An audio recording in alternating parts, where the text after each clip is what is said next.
हद से ज्यादा सीधा व्यक्ति दुख ही झेलता है। जंगल में भी सबसे पहले सीधे पेड़ ही काटे जाते हैं। सीधे स्वभाव वाले व्यक्तियों का फायदा चालाक लोग उठाते हैं। सीधे लोगों का स्वभाव मूर्खता माना जाता है, इसलिए उन्हें जीवन में थोड़ा बदलाव लाना पड़ता है ताकि वे बुरे लोगों के बीच सुरक्षित रह सके। आज की कहानी इसी पर है, जिससे आप अच्छे से समझ पाएंगे। अच्छे बने पर कच्चे नहीं।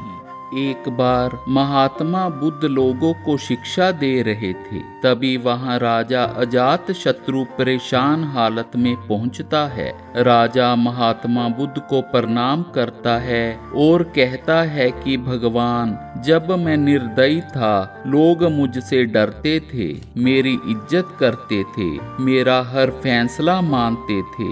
लेकिन जब से मैं आपका अनुयायी बना हूँ, अहिंसा और सत्या पर चला हूँ, मेरी प्रजा ही मेरा शोषण करने लगी है। हर एक व्यक्ति मेरी शांति का गलत फायदा उठा रहा है। पहले किसी को भी मौत की सजा देने के लिए मैं सोचता नहीं था, पर आपकी शरण के बाद मुझे गुस्सा ही नहीं आता। किसी को सजा देने का मेरा मन ही नहीं करता। मेरा दयावान शांत स्वभाव मेरे लिए मुसीबत बन गया है। मेरे इस स्वभाव के कारण गलत लोगों की राज्य में संख्या बढ़ रही है। कृपया कोई उपाय करे। तब बुद्ध ने राजा को एक कहानी सुनाई। एक गांव के बीचों बीच एक हरा भरा बड़ा सा पेड़ था जो छायादार था। पेड़ के नीचे ही एक छेद में एक सांप था जो बहुत उग्र स्वभाव का था। जो भी उस पेड़ के पास से गुजरता वे उन्हें काट लेता। लोगों ने उस पेड़ के पास जाना बंद कर दिया था। एक बार वहां से कोई साधु गुजरा। उसने छायादार वृक्ष देखा तो सोचा यहीं छाया में बैठकर थोड़ा विश्राम किया जाए।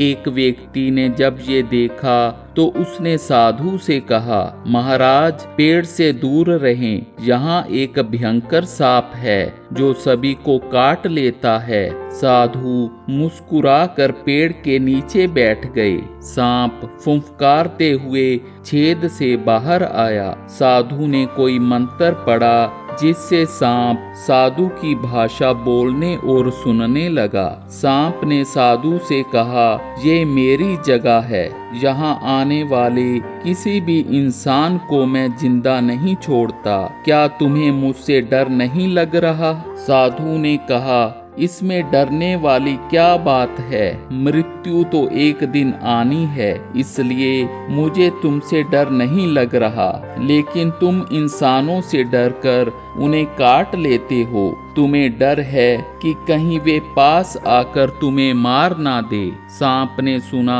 तो साधु के पैरों में लेट गया और बोला, आप सच कह रहे हैं। मैं डरकर ही लोगों को काटता हूँ ताकि मैं जिंदा रह सकूं। साधु ने कहा, लेकिन ये मत भूलो कि एक दिन ये जीवन भी जाएगा और पाप कर्मों के कारण तुम्हें फिर से कष्टमय योनि में आना पड़ेगा। सांप साधु की बातों से प्रभावित हो गया। उसने साधु को वचन दिया, अब वे किसी को नहीं काटेगा।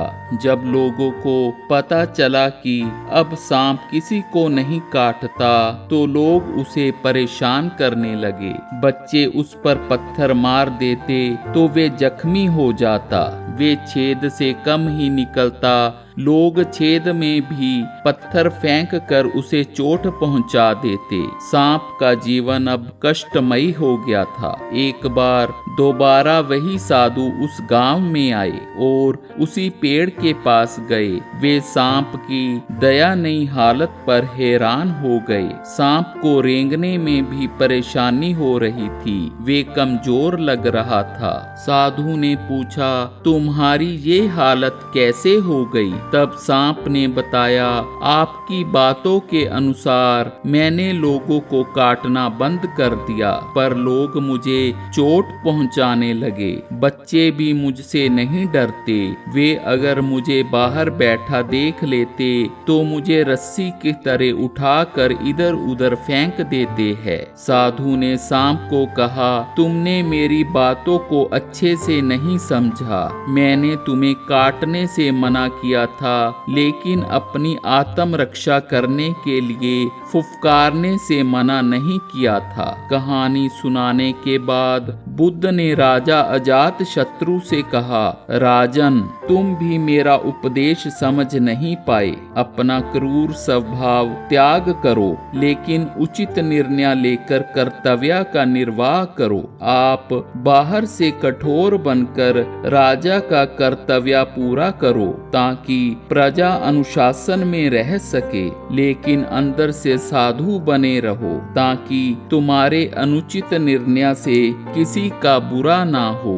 इसी तरह आजकल के झूठ और बेईमानी के माहौल में हम भी उसी तरह के बन जाते हैं और सोच लेते हैं सभी ऐसे ही चलता है, लेकिन भूल जाते हैं जीवन के बाद आगे भी कुछ है। सत्य मार्ग पर चले, अगर कठोर नहीं बन सकते तो लोगों से दूरी और भगवान से नजदीकी रख कर चले। कोई लाड़ लड़ाए ना लड़ाए, भगवान जरूर गले लगाते हैं। राधे राधे।